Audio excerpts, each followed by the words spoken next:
واحدة. وفي نفس هذا التوقيت الشرطة العراقي يستضيف الوصل الإماراتي هنا في ليلة من ليالي غرب آسيا للAFC شامبيونز ليج. جورج جيسوس اليوم يحل ضيفا على فيليكس سانشيز، وفيليكس سانشيز الذي درب قطر في مونديال 22. جماهير السد اللي حاضرة هنا في أرضية الملعب، كما نشاهد حسن الهيدوس على الدكة يعني في مباراة اليوم. سيد فيليكس سانشيز الزعيم الذيب ملك القلوب كما يطلقون عليه هناك في قطر، وعلى الجانب الآخر وزعيم نصف الأرض الزعيم العالمي الهلال في مواجهة منتظرة ومرتقبة. هنستعد من أجل بداية أحداث المباراة، وبالتأكيد نعود بالذكريات إلى هذه المواجهة التي تحمل الرقم 15 في التاريخ بين الفريقين. 8 انتصارات هلالية. الهلال النجم الكويتي الكبير الدكتور جاسم الهويدي، رجعت إلى خليدو كوليبالي عطال في الجانب الايمن الى حسان تومبكتي، كرة طويلة الى ماركوس ليوناردو يحاول، ولكن من امامه قائد اسود الاطلس في المونديال الماضي رومان غانم سايس. حط الكرة وعد امامية، محاولة عند عطال اللي يلعب عرضية، لكن هنا ياسين بونو هو الاقرب في اللقطة الماضية. شوف الباص، شوف المحاولة، شوف العرضية اللي اتلعبت من مصطفى مشعل، ولكن ياسين بونو كان لها. ومحمد الربيعي، حمد اليامي، ياسر الشهراني، متعب الحارس الملعب، وهو النجم اللي كان بدأ في أكاديمية برادو ولعبه. يرجع إلى حسان تومبوكتي، هنا الضغط من أكرم عفيف على ياسين بونو في الجانب الأيسر إلى رينال لودي، أخي أبو علام اللي بيحافظ عليها إلى رومان سايس. لمسة فصلت إلى يوسف العبد الرزاق، لكن ياسين بونو هو اللي يطلع في التوقيت المثالي يطلعها. محمد وعد 3-4-3 قلبها دلوقتي الهلال حتى في فترة قصيرة. كرة ركنية حلوة، الهدف الأول، الهلال يتقدم بأول الأهداف. المدافع الهداف علي البليهي هو من يسجل أول أهداف المباراة. أكتوبر من عام 2019 وبالتحديد. يرجع إلى رومان غانم سايس، إلى مشعل برشم، مشعل برشم بالقدم في الطرف اليمين، مرة وعدى مرة وعدى مرة وعدى. يا سلام يا سلام، حلوة الكرة. هنا السقوط، حكم المباراة بيقول العب، حكم المباراة بيقول العب. لسه الخطورة قائمة وإلى عرضية، لكن محمد وعد يخرجها بمبدأ الأمان. اتلعبت من رينال لودي، كان قريبا من الثاني. متروفيتش الكابوس كان قريب من هدف ثاني، اعتلت العارضة وإلى خارج أرضية الدوسري وإنذار. يا بورا ميلوتونوفيتش، بورا ميلوتونوفيتش المدرب الكبير. بورا هنا ضرب الوحيد اللي كان دربه او في المنطقه العربيه كان هو نادي السد قبل ان يدرب العراق في عام 2009 ان لم تخني الذاكره.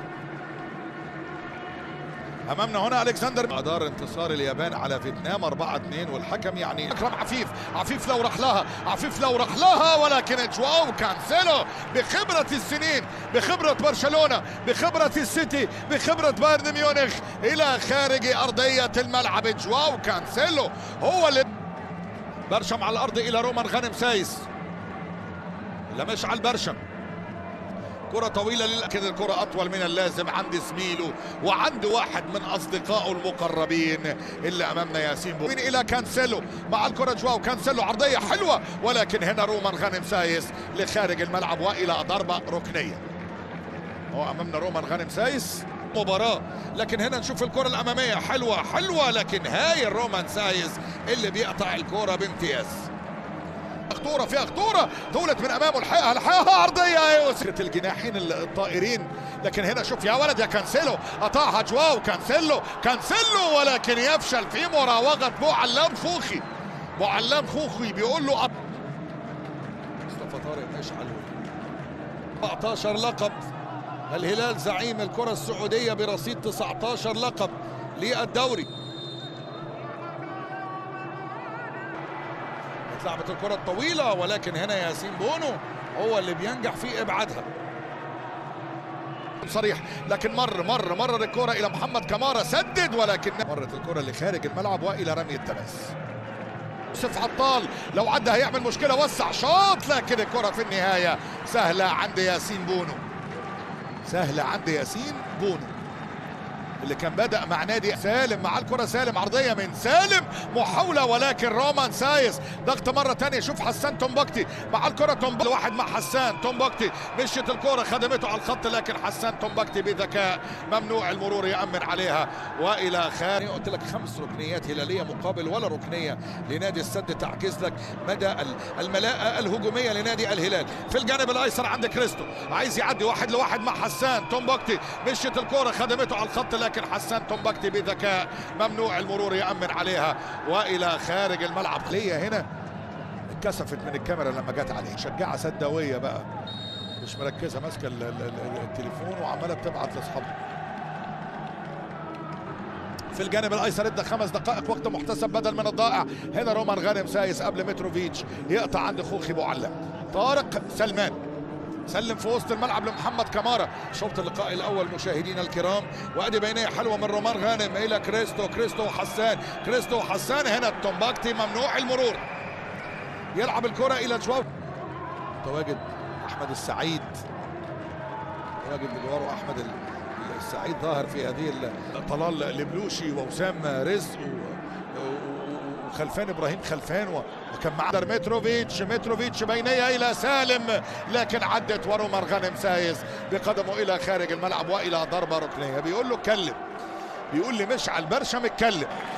وشوط اللقاء الاول اللي انتهى بتقدم نادي الهلال بهدف خوخي رومان سايس، يوسف عطال، محمد وعد، محمد كمارة، مصطفى مشعل، كريستو غونزاليز، يوسف العبد الرزاق واكرم. دوري ابطال اسيا كان حققه كان مع السيد جورج فوساتي للاتفاق، وانتقل بعد ذلك اعاره الى نادي الفتح.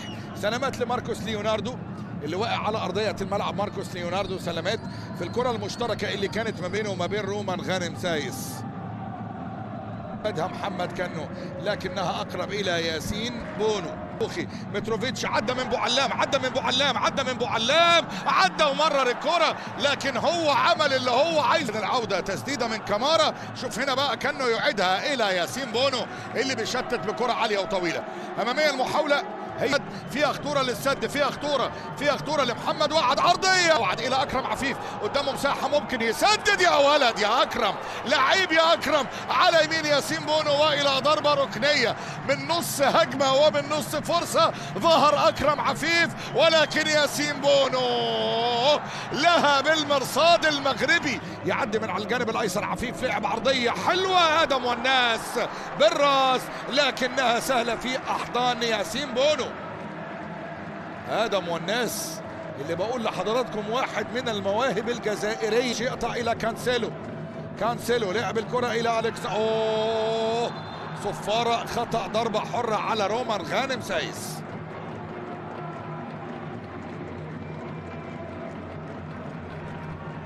بعد جيوفاني نال الى اكرم عفيف، عرضيه قلت لك السد قريب من التعادل، وها هو السد يسجل. اوتافيو بصناعه رائعه من اكرم عفيف، السد يعود في المباراة من ادم والناس عاليه ولكن هنا الابعاد من ياسين بونو. جواو كانسيلو عدى اكرم عفيف ولكن ياسين بونو. الخطوره الى ادم والناس، يا ولد يا لعيب لكن هنا المره دي الدفاع الهلالي.